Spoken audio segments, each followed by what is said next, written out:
Es el monumento más conocido y más enigmático del mundo. Y también la única de las 7 maravillas de la antigüedad clásica que aún podemos contemplar en nuestros días. Pese a ello, la Gran Pirámide de Gizá conserva intactos, aún hoy, sus más profundos misterios. No se trata ya de discutir cuántas cámaras y cuántos corredores secretos se esconden en sus entrañas. Tampoco me estoy refiriendo a la tecnología excepcional que se utilizó en la construcción de esta compleja mole pétrea. Ni siquiera a los asombrosos conocimientos astronómicos, matemáticos y de otro tipo que ocultan la ubicación y las dimensiones de este asombroso edificio. La pregunta fundamental que la Gran Pirámide nos plantea es otra muy diferente. ¿Cuál fue la verdadera finalidad de esta fascinante construcción que ha aguantado completamente indemne el paso de al menos 5 milenios?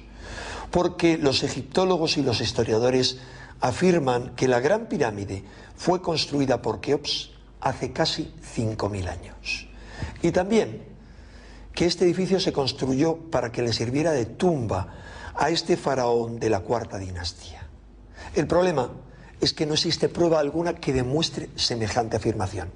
Es más, el califa Al-Ma'mún afirma que no había momia alguna en su interior y no hay duda de que sus obreros fueron los primeros en entrar en la supuesta cámara mortuoria de la Gran Pirámide tras destruir los bloques de granito que impedían el acceso al interior de la misma. ¿Qué pasó entonces con la inviolable tumba de Keops y con las de otros muchos faraones que se supone deberían haber sido enterrados en sus correspondientes pirámides? Porque ni en una sola de las 121 pirámides que existen en Egipto se ha encontrado el cadáver de un solo faraón.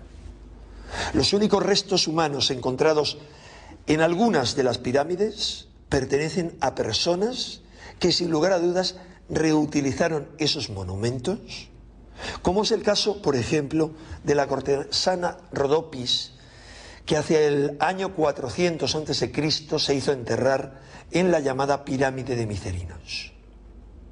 La teoría según la cual los ladrones de tumbas se dedicaron a saquear las pirámides en fechas indeterminadas no sirve para explicar este enigma. Porque se han descubierto muchas pirámides invioladas y con notables riquezas en su interior, pero sin el menor rastro de una momia real.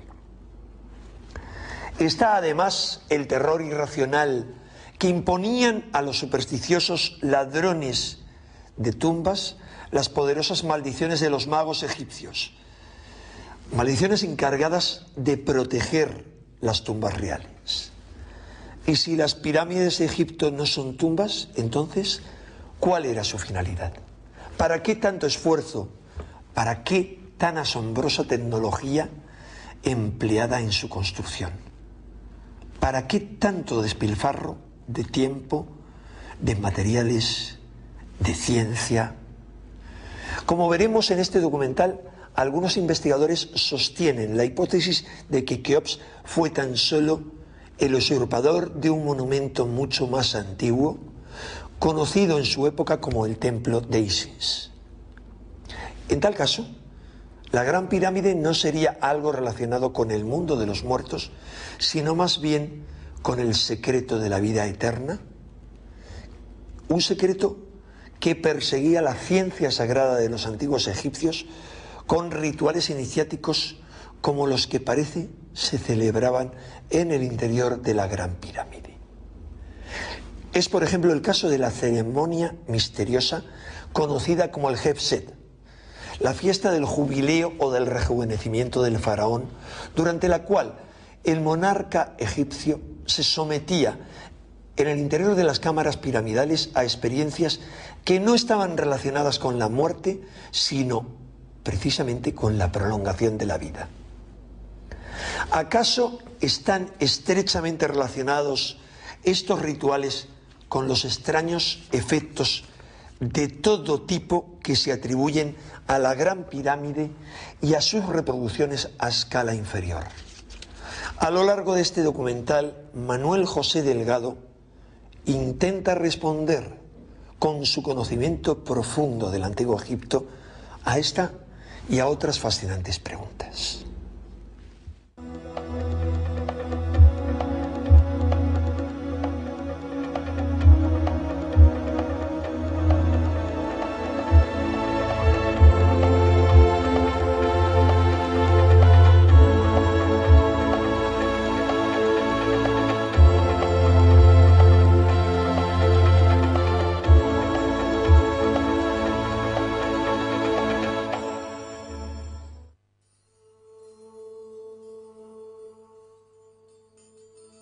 Aquí están, desde siempre. Son los monumentos más conocidos del mundo y posiblemente los menos entendidos. Hoy constituyen un centro de reunión para los egipcios, que buscan en su cercanía una escapada a la caótica vida entre coches y edificios de El Cairo. Sus piedras milenarias son depositarias del polvo que transporta el viento del desierto, pero también de una historia que hace remontar sus orígenes a un pasado remoto de no se sabe cuántos miles de años. Son los restos de una civilización prodigiosa donde unos anacrónicos ingenieros, provistos de unas desconocidas herramientas y de una técnica desconcertante, aplicaron sus conocimientos para que los 3 millones de bloques de piedra de la Gran Pirámide cumpliera una función desconocida, alejada de la presunción de nuestros arqueólogos que la consideran simplemente una tumba. A su alrededor se yerguen otras edificaciones. Son monumentos que guardan los propósitos de muchos hombres que quisieron unir su eterno destino a la Gran Pirámide. Tumbas, mastabas, centros ceremoniales, lugares de culto privados o familiares, donde se realizaban rituales solitarios o multitudinarios relacionados con la vida y con la muerte y con la vida, en una comunicación entre lo terrestre y lo celeste, porque consideraban que igual que arriba es abajo, y que desde la meseta de Giza, las estrellas, morada de los dioses y de sus almas de ultratumba, estaban mucho más cercanas. Las pirámides nunca fueron tumbas. Hoy estoy absolutamente convencido porque he pasado ya 32 años investigándolas, probando efectos que tienen que ver más con la vida, absolutamente que ver con la vida, con la armonía del universo, con la creación, no con la muerte. Desde que el francés Bobby descubriera el cadáver de un pequeño ratón en el interior de la Gran Pirámide, y al retirarlo descubrió que pesaba como una pluma porque había perdido todo su agua corporal, toda una legión de investigadores han intentado descubrir los misterios biológicos que se producen en el interior del monumento. Resultaba coincidente que las pirámides promovieran el fenómeno de la liofilización, donde todas las materias orgánicas pierden sus líquidos, evitando con ello la putrefacción precisamente en el país donde las momias alcanzaron el mayor grado de perfección. Aparentemente no existía la menor duda de la relación directa existente entre las pirámides y los cadáveres. Sin embargo, en ninguna de ellas apareció momia alguna. Los violadores de tumbas parecían ser los responsables de tal ausencia de cadáveres en las cámaras sepulcrales, hasta que en el año 1956 el arqueólogo egipcio Zacarías Goneim descubrió los sellos intactos de la entrada a la pirámide de Sekhemkhet, en Saqqara, faraón de la sexta dinastía. Sobre el supuesto sarcófago, un ramo de flores indicaba la emoción depositada por los familiares del difunto. A su alrededor, joyas de oro certificaban que el lugar no había sido profanado por los ladrones. Pero la sorpresa dejó atónitos a los presentes cuando, tras desplazar la tapa del sarcófago, su interior se encontraba absolutamente vacío. Los efectos son muy prácticos. En el sentido terapéutico es donde más se están utilizando. En Cuba existen en este momento más de 100 médicos. El pionero principal en esto de piramidoterapia es el doctor Ulises Sosa Salinas. Su libro está gratuito, se puede bajar de una web, es cuestión de buscar.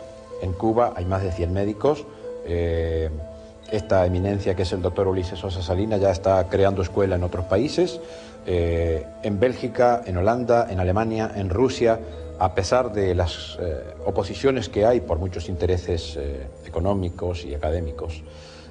Igual los médicos siguen haciendo lo suyo. Esto ya es imparable. Ya hay miles de personas que duermen en pirámides. La documentación histórica referente a la Gran Pirámide nos indica que fueron las tropas del califa Al-Mamun los primeros en entrar tras socavar una mina de 36 metros de larga. Desde allí encontraron la subida por el canal ascendente para llegar a la Gran Galería, la obra magna de la ingeniería pétrea mundial, el camino majestuoso que les llevaría a cumplir sus sueños de gloria y a llenar sus bolsillos con todo tipo de riquezas materiales. El constructor del monumento, que había esclavizado a su pueblo para levantar 3 millones de bloques de piedra, debía haber sido enterrado con tesoros inimaginables. Los árabes recorrieron esos últimos metros presos de la ansiedad de ser protagonistas de la historia, de ser los primeros en miles de años en encontrar el cadáver de un monarca egipcio. Tras romper los tapones de granito que salvaguardaban el paso a la cámara del rey, su sarcófago, el único elemento decorativo de tan desnudo interior, se encontraba relleno tan solo de aire milenario. Las momias parecían jugar al escondite precisamente en el lugar donde debían encontrarse. De lo que no se percataron los árabes, y lo que es peor, ni siquiera nuestros arqueólogos modernos, es que la obra no podía ser fruto de las pobres herramientas que poseemos de la cuarta dinastía. A nadie se le pasó por la cabeza valorar cómo tan solo con herramientas de cobre y sin conocer la rueda o la polea pudieron erigir un monumento que ocupa una superficie de 53.000 metros cuadrados y que su altura se corresponde con la de un edificio de 50 pisos. Y que además la tecnología empleada supone el uso de instrumentos ópticos de medida y de un manejo de la topografía, de la agrimensura, de la trigonometría y de incluso el conocimiento astronómico de las medidas, el peso y la distancia de los planetas de nuestro sistema solar en sus órbitas alrededor del Sol. Todos los bloques de pasadizos y cámaras estaban unidos en íntimo contacto para que nada que se produjera en su interior saliera afuera, para que todo lo de fuera no penetrara en su interior. ¿Por qué tenía que ser la pirámide hermética? Ni arquitectos, ni constructores, ni ingenieros, ni físicos, ni geobiólogos pueden aceptar ni comprender los porqués de estas teorías que todavía se siguen enseñando respecto a las pirámides como tumbas. Son absolutamente absurdas. Es una obra de ingeniería, y una obra de ingeniería no puede ser entendida sin el auxilio de físicos, de ingenieros.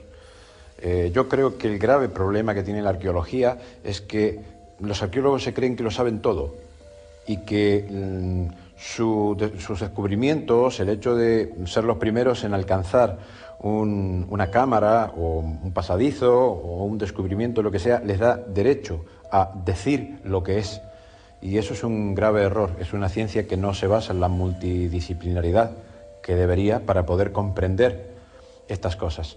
La Gran Pirámide poseía elementos constructivos alejados de las otras pirámides egipcias, como la que estamos viendo, la pirámide de Unas. Pero todas estas pistas que apuntaban a que la tumba fuera algo más que un simple amontonamiento de bloques nunca fueron tenidos en cuenta. Pero los bloques de piedra, tan pulcramente cincelados y colocados con precisión milimétrica, no pasaron desapercibidos para ingenieros y arquitectos, que sospecharon que los propósitos de la pirámide eran muy distintos a los que los historiadores proponían. Una de las maravillas más extraordinarias de la pirámide, que creo que ha sido una de las alegrías más grandes que he tenido en la vida, fue cuando con el doctor Roberto Balmaceda, Herminio Sánchez Gómez y Herminio Valdés,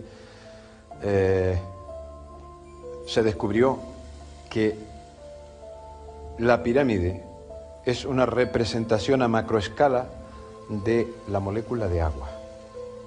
Ahí está uno de los misterios más extraordinarios ya resueltos. 2 años después de este descubrimiento lo hizo público el premio Nobel Linus Pauling.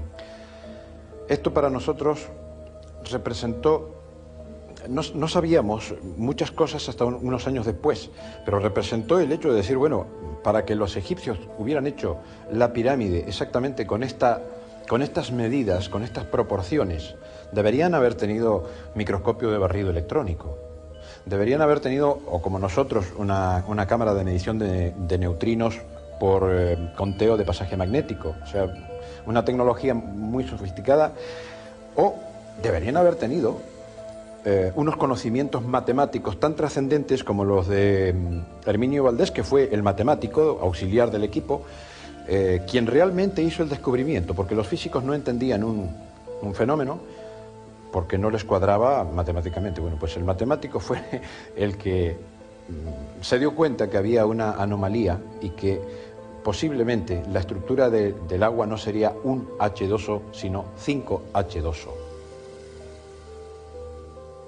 Estamos en el interior de la mastaba de la reina Merisá, esposa del faraón Kefren, hipotético constructor de la segunda pirámide de Giza. En todas las paredes que constituyen el recinto, apreciamos los restos de su cultura. Tallas humanas de tamaño natural, jeroglíficos que atestiguan sus quehaceres cotidianos, escenas que relatan los sentimientos de aquellos personajes de hace casi 5.000 años. ¿Alguien tiene la menor duda de que tanto la tumba como sus paredes fueron realizadas por egipcios de la cuarta dinastía? Claro que no. Entonces, ¿por qué la tumba de su esposo, que vivió en la misma cultura, no tiene un solo jeroglífico o representación?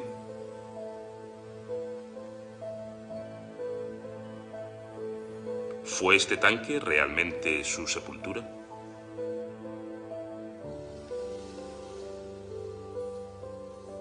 Cada H2O es un monómero, una protomolécula. Esto desde ya terminó de voltear en mi concepción de los egipcios la idea de las pirámides como tumbas y de que los egipcios hubieran podido hacerlas. Pero aquí tenemos otro paso, que es la realización, la construcción. Y la construcción de la pirámide presenta tantas cosas que no son factibles sin una altísima tecnología. A tal punto que hoy en día nuestra tecnología es capaz de medir, tiene instrumentos de precisión suficiente como para medir, pero no tenemos instrumentos como para realizar con esas medidas. Entonces, pues absolutamente descartada la posibilidad de que las pirámides las hayan hecho los egipcios o que hayan sido tumbas, menos que menos. Cuesta trabajo imaginarse una comitiva fúnebre deambulando por corredores de 1,17 metros de altura en los rituales de exequias del faraón. Resulta impensable reconocer, como afirma la egiptología, que el tamaño de los pasadizos fuera tan bajo para evitar que los terremotos resquebrajasen la estructura del monumento, porque ya dejaron demostrado los constructores que pudieron hacer la gran galería con más de 8 metros de altura y ha aguantado impasible el paso del tiempo. Se desconoce la finalidad práctica de canales como el Pozo, desconocidos por los turistas y olvidados por los arqueólogos, pues son incapaces de ofrecer una respuesta coherente que explique su existencia.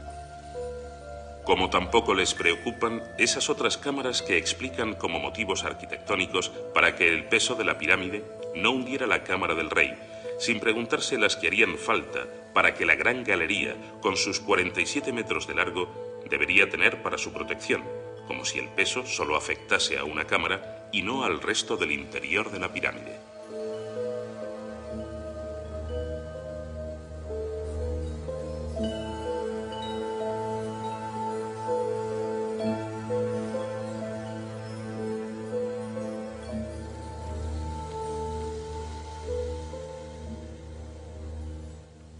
Frente a los oficialistas que definen la teoría de la pirámide tumba, están los que mantienen la hipótesis de la pirámide máquina.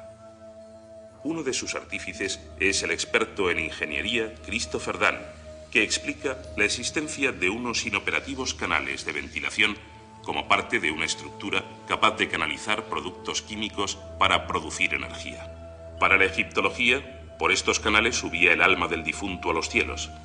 Para el ingeniero, eran simplemente tuberías, toberas por las que discurrían elementos químicos y energéticos. Para Dan, la Gran Pirámide era una planta generadora, y la cámara del rey su centro energético. Cuando la pirámide vibraba en sintonía con nuestro planeta, se convertía en un oscilador acoplado.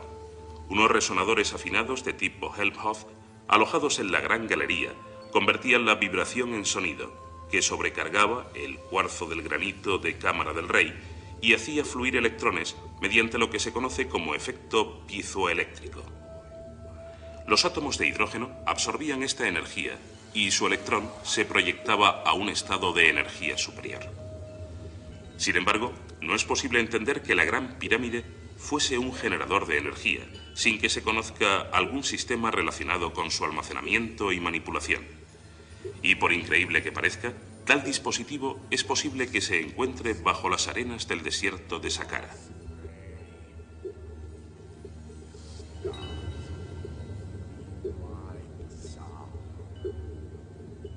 Un cartel así lo atestigua. El Serapeum es un recinto que empezó a construirse en la dinastía XVIII y finalizó en época tolemaica, por lo que la obra duró cerca de 1400 años. Nuestras cámaras pudieron visitarlo antes de que fuera cerrado al público debido al peligro de derrumbes. Resulta sobrecogedor. El recorrido por sus interminables túneles, en el más profundo de los silencios, se constituye en la más absoluta invitación al reino del misterio.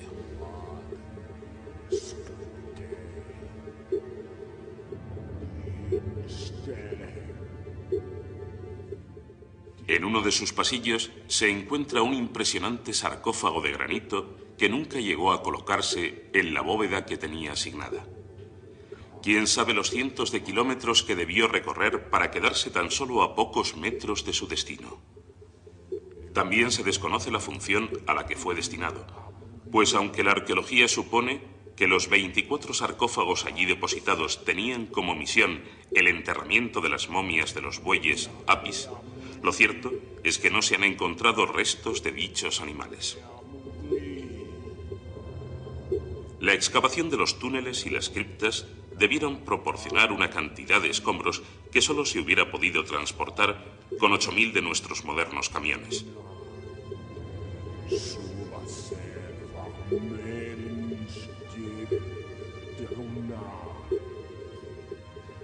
Y tanto el trazado de sus túneles como el diseño de las criptas obedecen a un plan acústico buscado por los constructores para un fin más relacionado con la ciencia ficción que con la historia de nuestros antepasados.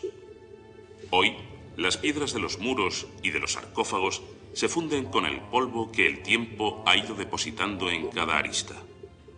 El interior de algunos de ellos fue incluso utilizado como contenedor de basuras, dando la impresión de que dentro de estos cajones pétreos existió alguna vez algo distinto al más solemne de los vacíos. Porque lo que es cierto es que su interior no fue diseñado para salvaguardar nada, como pudo comprobarlo Mariette, el descubridor del complejo. Uno de los sarcófagos lleva su firma en forma de cicatrices producidas por la dinamita que el eminente egiptólogo utilizó como único medio para poder separar la tapa del sarcófago, unida por pez.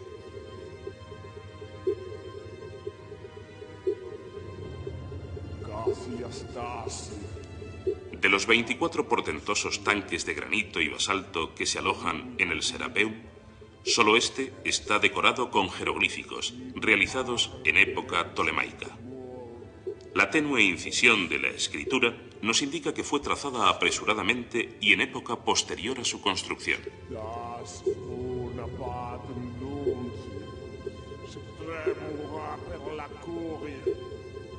Esta técnica de inscripción no se corresponde tecnológicamente con la elaboración de unos monstruos de piedra, realizada con unas sierras que rebanaron sus aristas como si fuera mantequilla. Por el contrario, los jeroglíficos están horadados por la percusión de un diminuto cincel.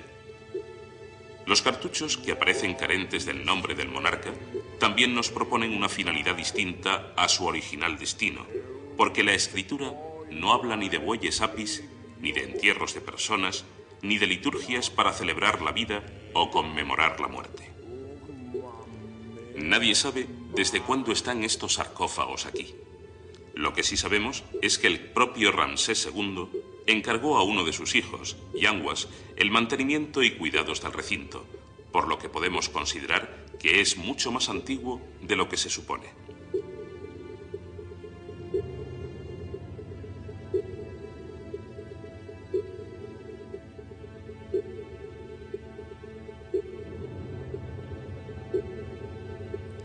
Son los sarcófagos más grandes del mundo.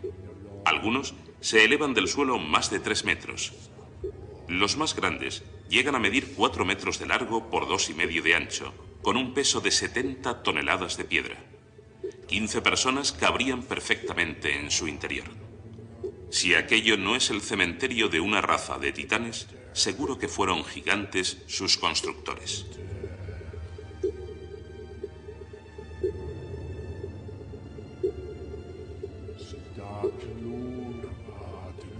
Un examen del corte y del pulimento interior de los tanques indica que fueron pulidos con una precisión óptica, de tal forma que sus superficies parecen espejos y en su reflejo no aparece la más mínima imperfección. En sus esquinas se muestran las marcas de una máquina impensable que cortó en ángulos rectos perfectos todas las aristas. La tapa encaja en íntimo contacto con una precisión difícil de conseguir por nuestra moderna tecnología.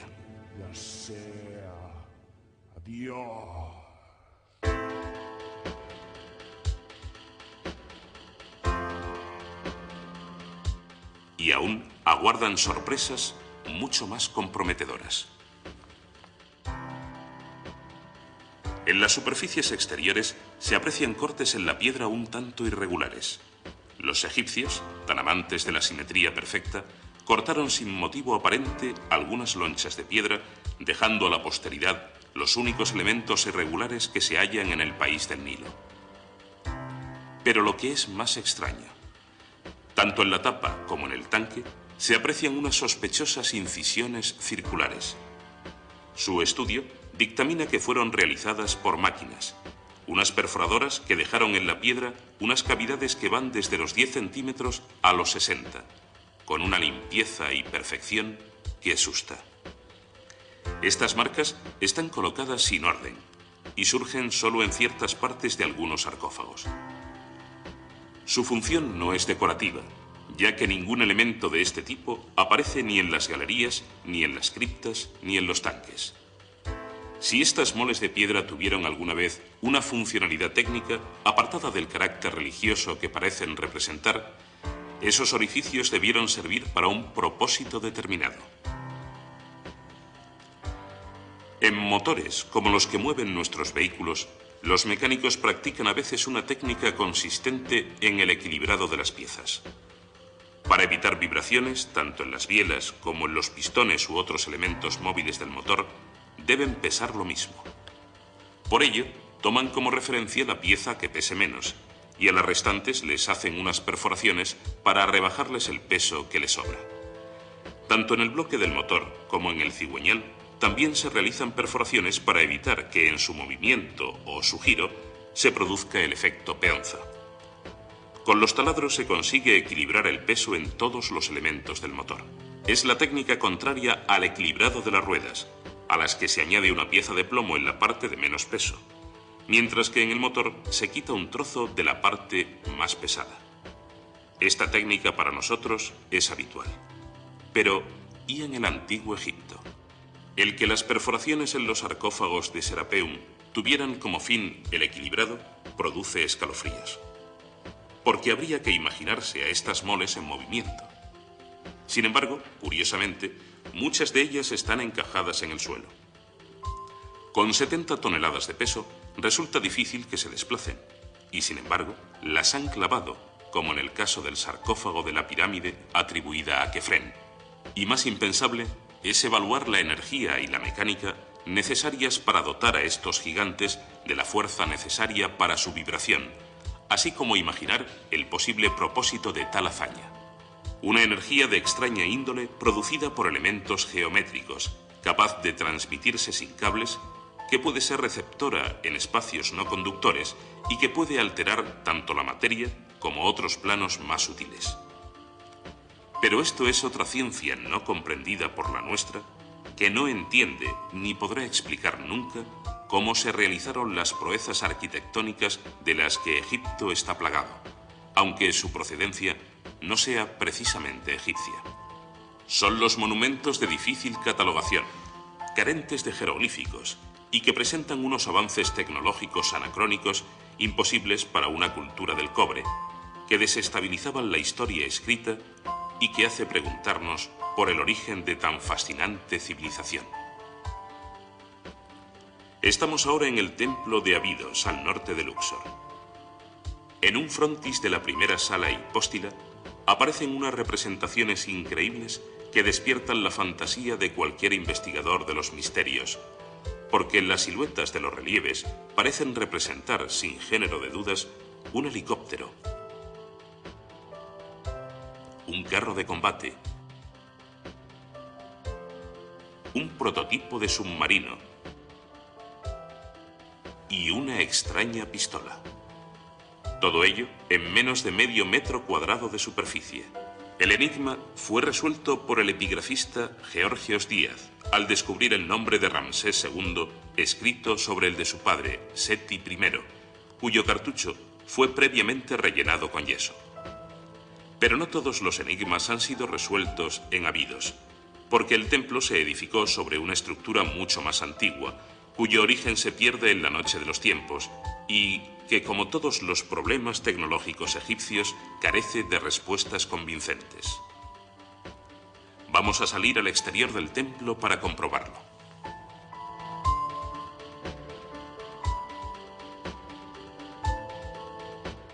El Osirión de Abidos es, según la religión egipcia, el lugar donde fue enterrada la cabeza de Osiris después de su desmembramiento por parte de su hermano Set, que repartió las 14 partes de su cuerpo a lo largo del Nilo. Posteriormente, Isis reunió los trozos y reconstruyó al dios, dotándole de la vida al instante justo para que pudiera fecundarla, de cuya unión nació Horus.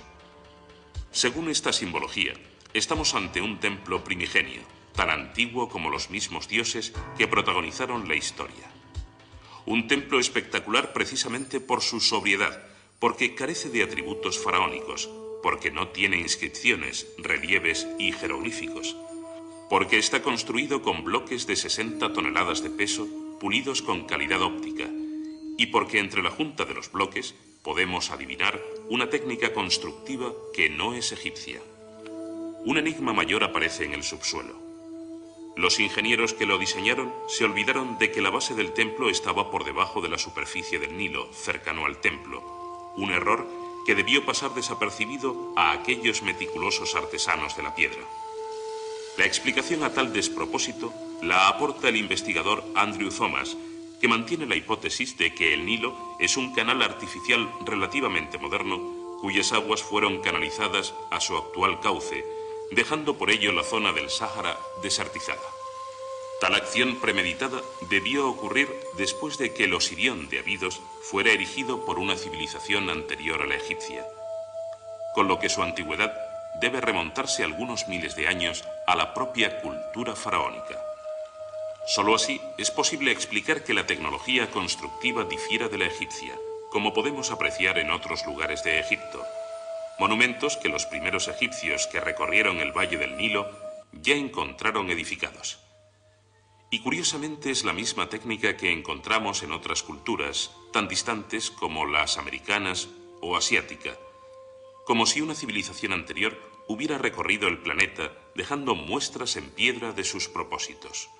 Cuzco, Sacsayhuamán, Ollantaytambo, Mohenjo-Daro, Yatusas, Isla de Pascua, Egipto, bloques multiangulares unidos en íntimo contacto con malformaciones y abultamientos en su superficie, carentes de escritura y camuflados en culturas posteriores que los adoptaron como propios y que también se fijaron en la forma piramidal para que les sirviera como un vínculo con el más allá y quién sabe si también con las energías que produce.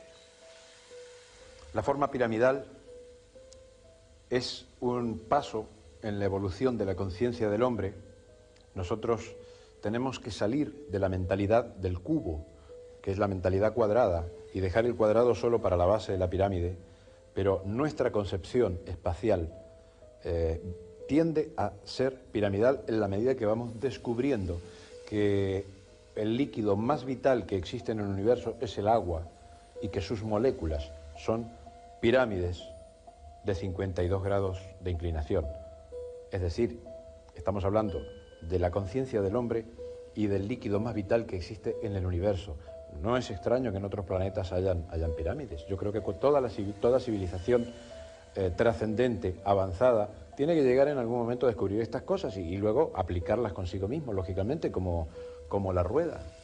Es tan importante el descubrimiento de las cosas de la pirámide como fue el descubrimiento de la rueda.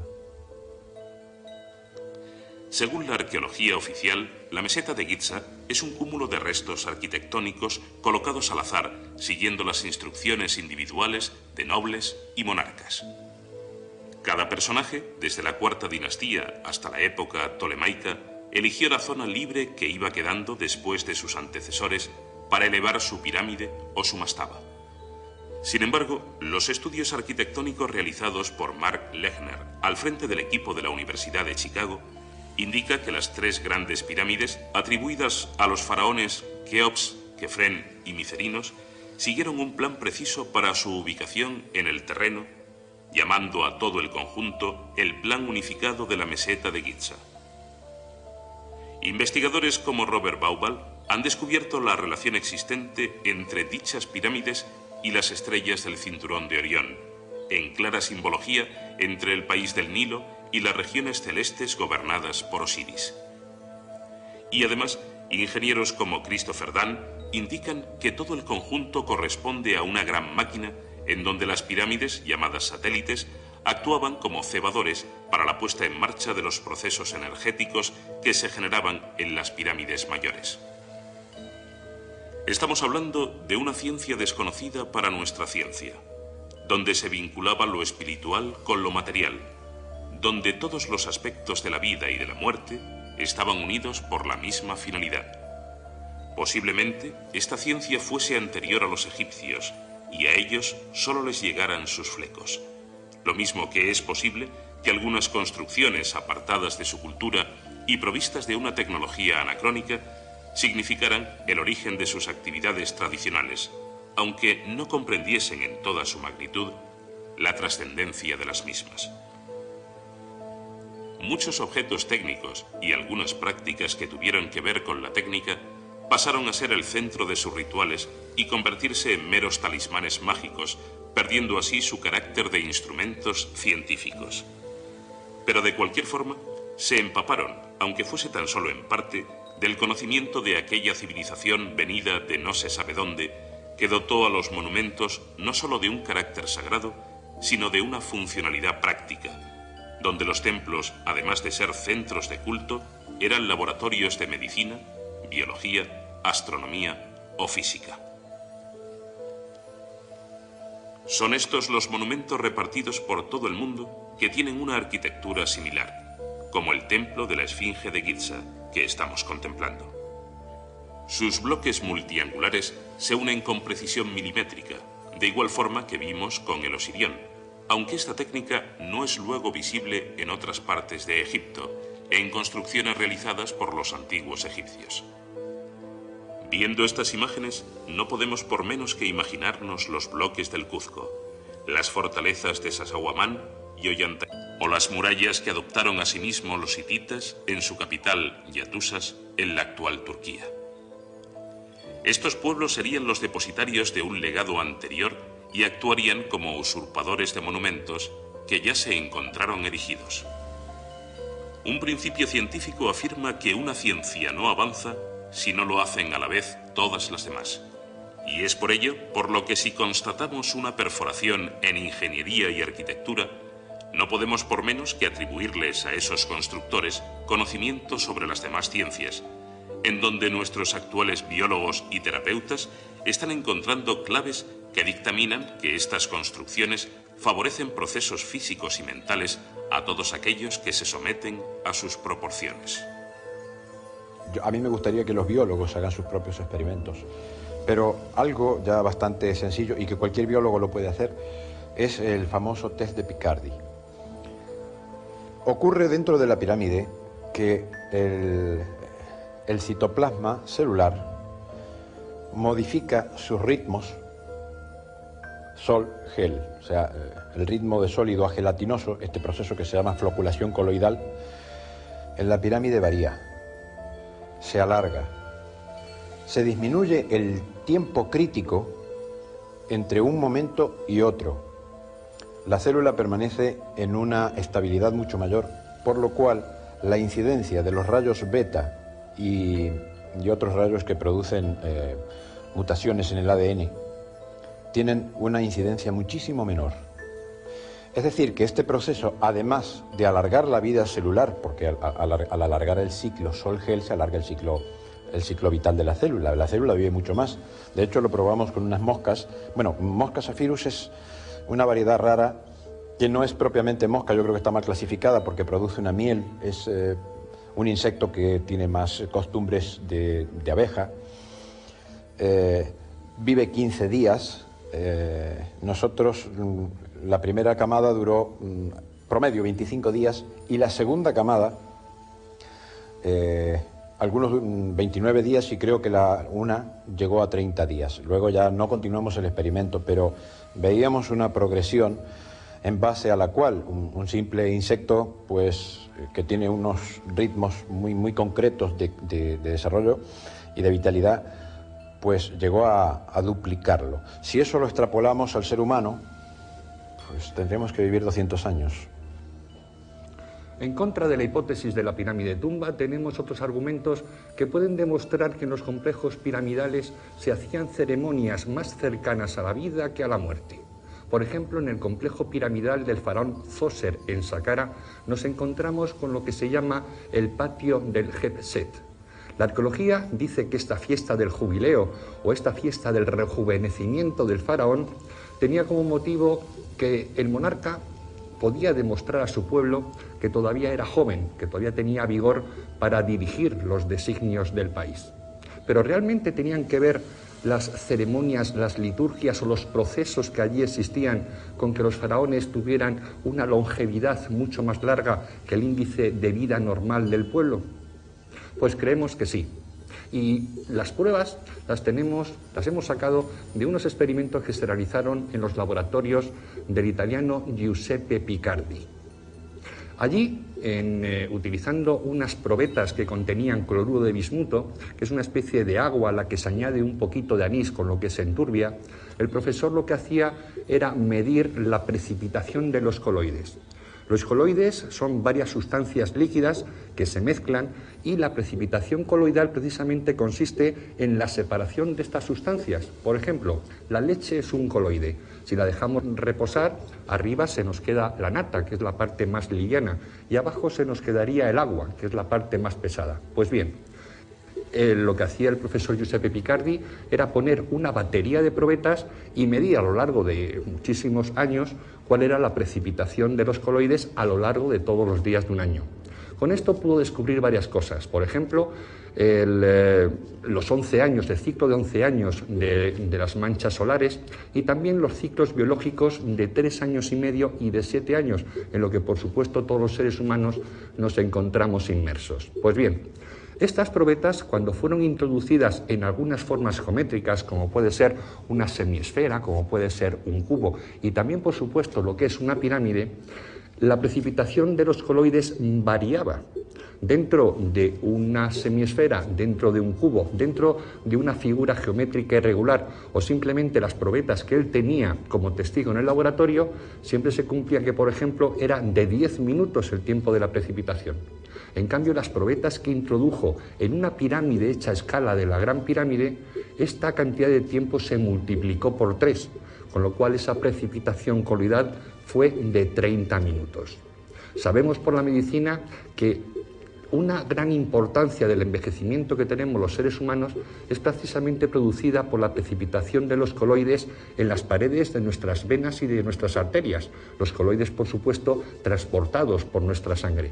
Si viviéramos dentro de una pirámide, es posible que alargásemos nuestra vida y también la calidad de ella. Y es posible que encontráramos una relación directa entre nuestra medicina, nuestra biología, nuestros procesos de bienestar con aquellas ceremonias que se producían hace 5.000 años en el antiguo Egipto. Ya están siendo conocidas las teorías de Aubrey y de Grey sobre los avances genéticos y todo lo que hay en este momento, porque es vocero de varios laboratorios y de varios científicos. Él asegura que en 20 o 30 años más vamos a tener una humanidad con posibilidad de vivir 1000 años. Tiene todo un fundamento científico muy completo y yo estoy totalmente de acuerdo. Y las pirámides sé que tienen una función fundamental en esto, porque pueden alargar la vida celular. No sé hasta dónde, pero de hecho, una persona que no puede ser enferma, afectada por bacterias, que no puede padecer reuma, por lo menos en las modalidades más graves del reuma, es posible que resuelva la mayoría de los problemas reumáticos porque regulariza la actividad de la pirámide, los líquidos orgánicos en general, a partir de un fenómeno que se llama simpatía magnética de la forma. Así como la pirámide tiene una estructura exactamente igual a la del agua, su campo magnético hace que todas las moléculas de agua se formen de la misma manera. Los radicales libres y todos los monómeros de agua que no se acomodan correctamente con un equilibrio de tensiones dentro de la molécula son excluidos. Entonces, el agua se vuelve más solvente, por lo cual funcionamos mucho mejor orgánicamente, y menos oxidante.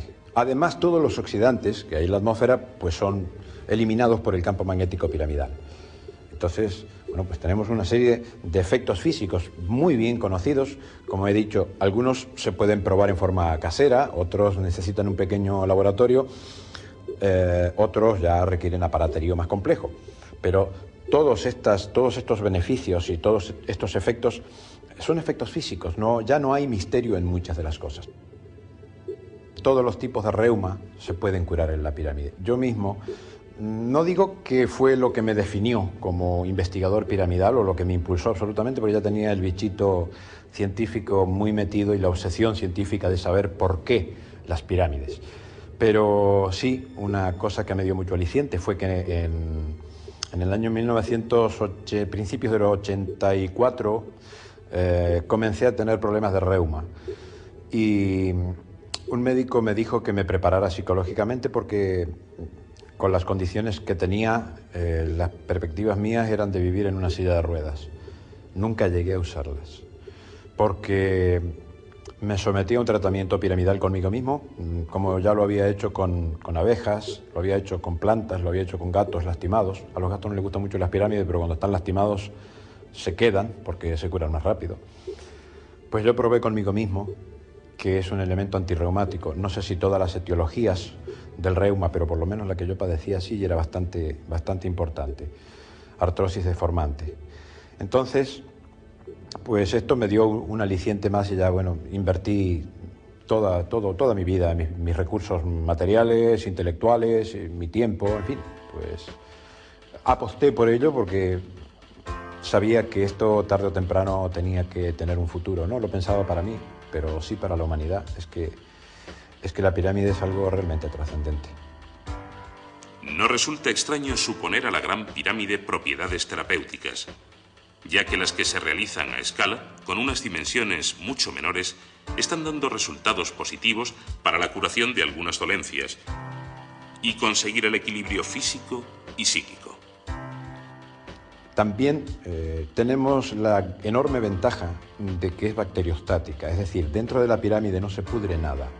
Entonces, las bacterias saprófitas o parásitas, que son generalmente, las bacterias saprófitas son también parásitas, como en la pirámide no se pudre nada, pues estas bacterias, que son las infecciosas, no tienen posibilidad de desarrollarse. En cambio, las bacterias simbióticas, que son las nuestras, son las que forman parte de nuestra flora intestinal, no tienen ningún problema, porque ellas realizan una descomposición ordenada, una digestión, que no es lo mismo que putrefacción. Es decir, los beneficios más concretos que conocemos ahora es que los líquidos orgánicos no se corrompen, es decir, tienden a reestructurarse. Algunos de las etiologías reumáticas, para la medicina, entre comillas, causa desconocida, es que los líquidos, el líquido sinovial, por ejemplo, se descompone, tiene estructuras mal formadas, entonces pues se produce de más o aumenta su volumen y una serie de problemas que en la pirámide eso tiende a regularizarse.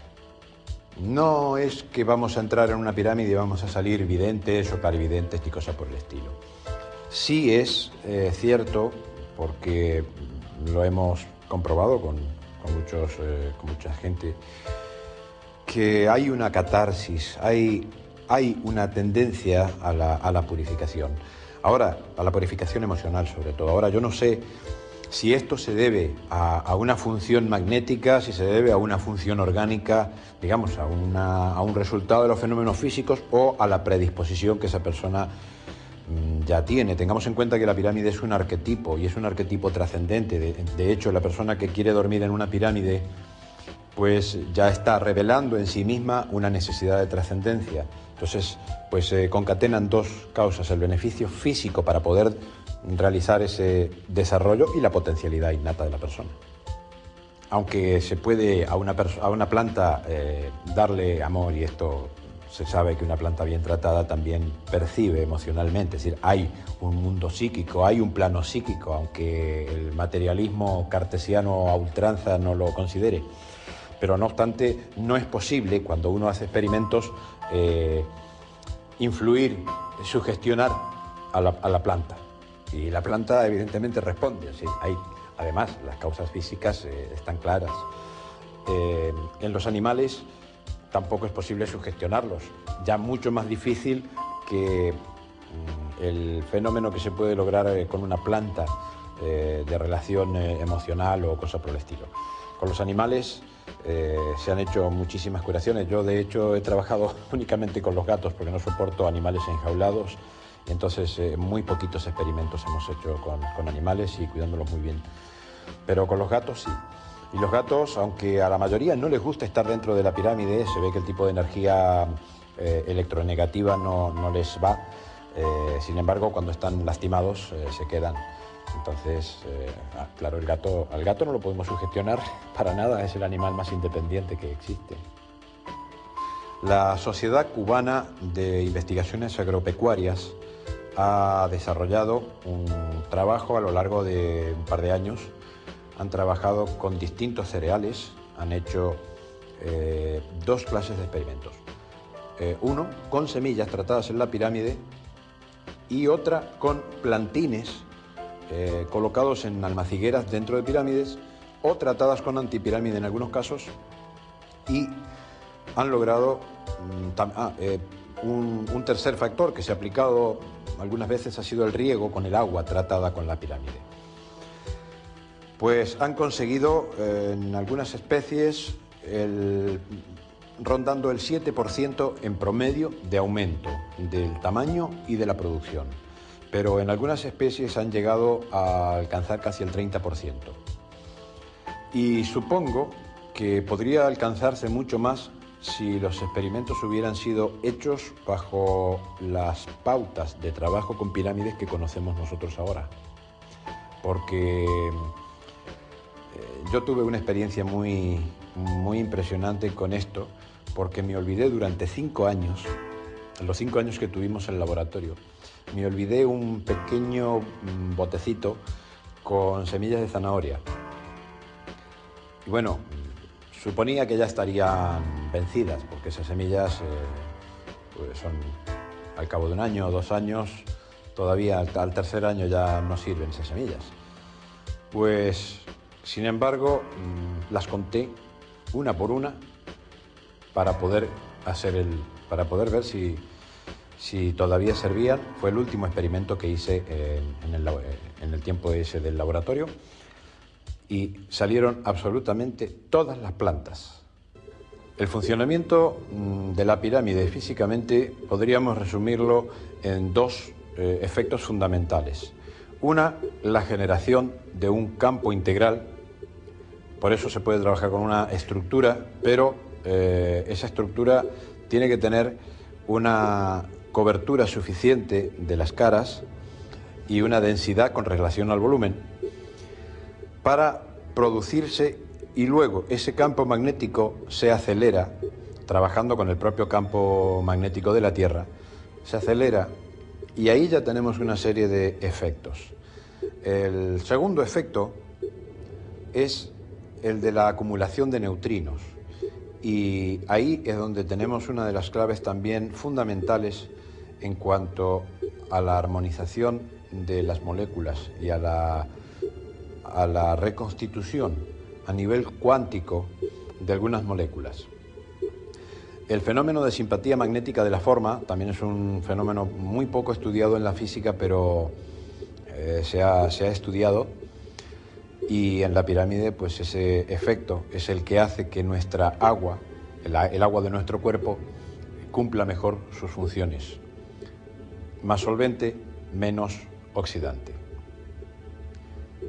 También tenemos que aceptar el hecho de que no cualquier pirámide puede servirnos, no cualquier material puede servirnos.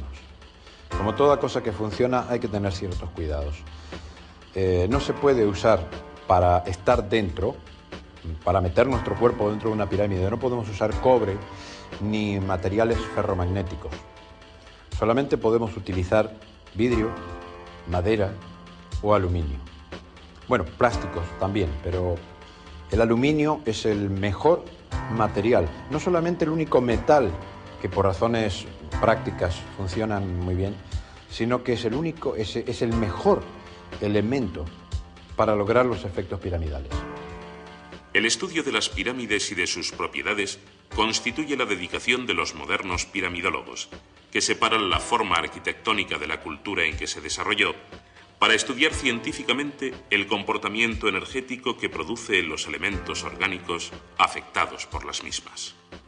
El punto donde se produce, o a partir del cual se producen todos los fenómenos y donde se expande el campo magnético de la pirámide, está a 1/3 de la altura, es decir, entre el primer y segundo tercio de la altura, en el centro.